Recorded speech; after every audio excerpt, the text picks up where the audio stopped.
Halo teman-teman Karang Taruna RW 39 Desa Putri Cempo semuanya. Perkenalkan, aku Evi dari kelompok 32 KKN 64 Universitas Airlangga.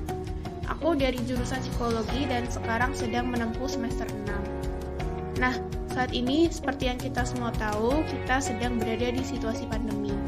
Pasti teman-teman pada stres ya. Mungkin beberapa dari teman-teman juga ada yang punya peran untuk mendampingi adik yang harus dirumahkan karena sekolahnya mengharuskan pembelajaran jarak jauh. Udah stres, nggak bisa keluar, masih harus mendampingi adik yang sekolah, pasti pusing ya. Nah, biar nggak pusing, aku mau kasih info dan tips yang mungkin bisa digunakan oleh teman-teman yang punya adik, atau kalau teman-teman nggak punya adik, bisa dijadikan info ketika teman-teman sudah menjadi orang tua kelak. Nah, ketika berbicara tentang perkembangan anak, kita berbicara tentang masa yang panjang. Artinya kita tidak hanya menyiapkan kehidupan mereka sekarang atau saat ini saja, tetapi juga kehidupan mereka di masa dewasa maupun saat lanjut usia nantinya. Nah, perlu teman-teman ketahui bahwa proses perkembangan manusia itu dibagi menjadi dua bagian yang sangat besar, yaitu yang pertama adalah early phase atau masa awal, dimulai dari masa anak-anak hingga remaja. Ini merupakan masa membangun fondasi dan menyiapkan bekal yang cukup, sehingga di fase selanjutnya anak-anak dapat berfungsi lebih optimal. Jadi kalau misalkan kita lengah untuk mendampingi adik atau anak di masa ini, maka akan sangat disayangkan karena nantinya bekal anak tidak akan cukup untuk masa selanjutnya.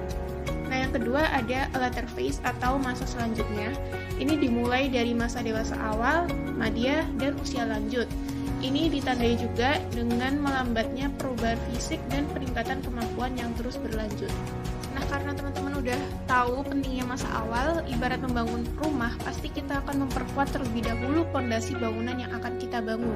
Sama halnya dengan kondisi psikologis manusia, jika fondasi ketika masa awal atau masa kanak-kanak hingga remaja itu sudah kuat, maka efek psikologis yang akan dialami oleh individu tersebut jika suatu saat menghadapi tekanan akan tidak terlalu signifikan. Ini menjadi poin penting yang harus digarisbawahi ya teman-teman, bahwa perkembangan manusia itu harus dioptimalkan pada masa awal, yakni masa kanak-kanak hingga remaja. Nah, sebenarnya kapan sih perkembangan itu bisa dikatakan optimal? Jadi perkembangan itu bisa dikatakan optimal jika perkembangan itu seimbang di setiap aspeknya, yaitu tidak hanya di aspek kognitif saja, tetapi juga aspek fisik, motorik, emosi, dan sosial. Oleh karena itu, pengaruh pendamping termasuk teman-teman sebagai kakak dan kelak menjadi orang tua itu sangat besar dalam mendampingi perkembangan anak. Nah, apa saja peran pendamping tumbuh kembang anak itu?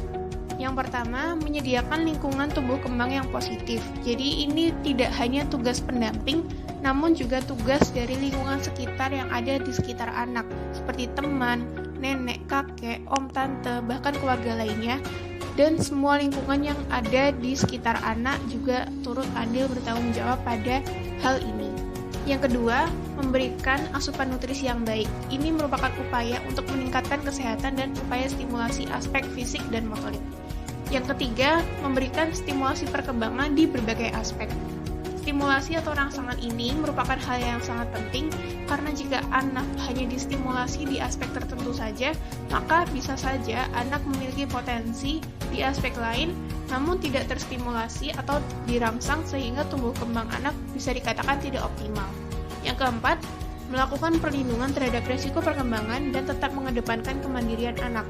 Misalnya dengan melindungi adik pada masa pandemi saat ini, dengan memberikan edukasi kepada mereka bahwa pentingnya menjaga kesehatan dan imunitas supaya tidak mudah tertular penyakit. Ternyata banyak banget ya peran sebagai pendamping itu.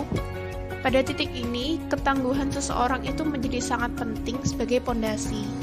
Menjadi individu yang tangguh adalah ketika dihadapkan apapun tekanan di luar kendali, ia tetap bisa menghadapinya dan bangkit dari tekanan tersebut.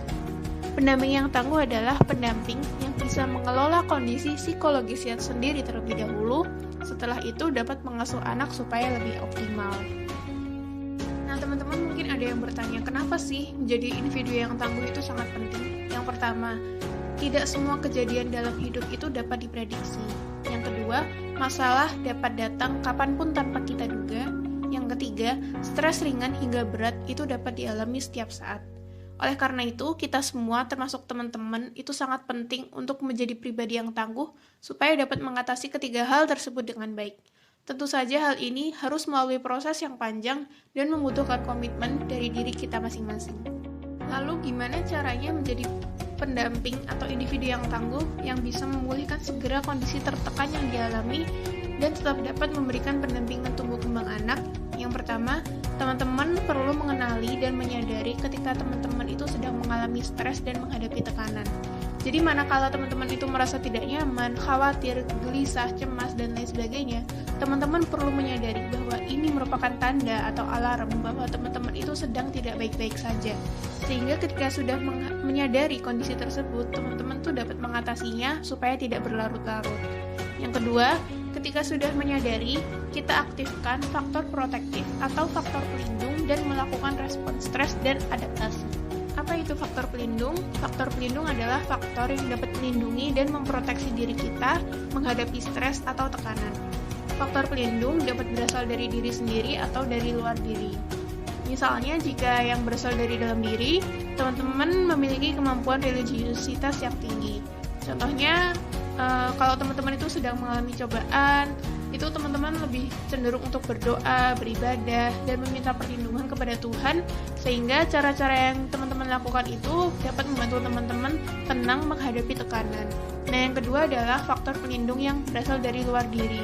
Apabila teman-teman memiliki adik yang perhatian dan bisa menjadi hiburan tersendiri jika teman-teman itu sedang banyak beban yang harus dikerjakan, atau bisa juga teman-teman itu berbincang dengan tetangga yang mana bisa melegakan pikiran dan hati teman-teman. Itu merupakan faktor pelindung yang berasal dari luar diri teman-teman. Nah, ada 4 faktor yang bisa menjadi kunci untuk mengaktifkan faktor pelindung kita. Sadari, syukuri, rawat, dan kuatkan. Kalau teman-teman itu sudah bisa mengingat faktor proteksi atau faktor pelindung yang teman-teman miliki, maka teman-teman akan dengan mudah bergantung pada faktor pelindung tersebut. Sehingga ketika kita sedang mengalami tekanan yang di luar kendali kita, maka kita dapat mengatasinya secara efektif karena sudah memiliki faktor pelindung yang melekat pada diri kita. Selain berbicara tentang faktor pelindung, ada lagi cara untuk menghadapi tekanan yang kita alami. Gimana caranya? Yang pertama, mengelola pikiran dan emosi yang efektif. Pertama, dengan cara berdialog pada diri sendiri, sadari bahwa apa yang sedang dikhawatirkan oleh teman-teman. Kedua, bangun sugesti positif pada diri sendiri. Bangun pemikiran-pemikiran positif dalam diri bahwa teman-teman itu bisa mengelola tekanan yang dihadapi. Yang ketiga, motivasi dan meyakinkan diri bahwa teman-teman bisa menghadapi permasalahan yang ada, bisa dengan mengingat contoh-contoh yang pernah dialami oleh orang lain. Dan yang keempat, tenangkan diri untuk meredakan emosi. Misalnya dengan cara berdoa dan beribadah atau sekedar menarik nafas panjang dan sedalam-dalamnya. Yang kelima, latih emosi positif dengan mencari sisi baik dari situasi yang dihadapi. Nah, yang selanjutnya adalah mengelola dan melakukan penyesuaian perilaku. Yang pertama, dilakukan dengan cara mencari cara-cara baru untuk melakukan sesuatu ketika cara-cara sebelumnya itu tidak bisa dilakukan. Yang kedua, sesuaikan kembali kebiasaan kita. Yang ketiga, buka komunikasi agar lebih banyak mendapatkan input yang menguatkan diri. Yang keempat, kembangkan relasi dengan berbagai komunitas sosial yang positif. Nah, dari semua itu, sekali lagi, menjadi individu yang tangguh dalam mendampingi tumbuh kembang adik atau kelak teman-teman menjadi orang tua yang mendampingi anak, itu membutuhkan latihan dan waktu yang sangat panjang ya. Tapi yang pasti, ini adalah tugas dan tanggung jawab kita sebagai pendamping untuk adik atau anak yang akan kita rawat kelak. Untuk itu, ayo kita lakukan dengan maksimal. Nah, sekarang teman-teman sudah tahu bahwa menjadi pendamping yang optimis di setiap situasi adalah kunci bagaimana menjadi individu yang tangguh. Sehingga ketika sudah menjadi individu yang tangguh, teman-teman dan kita semua bisa menghadapi banyak tekanan yang ada di luar kendali kita. Jadi, sekian video dari aku.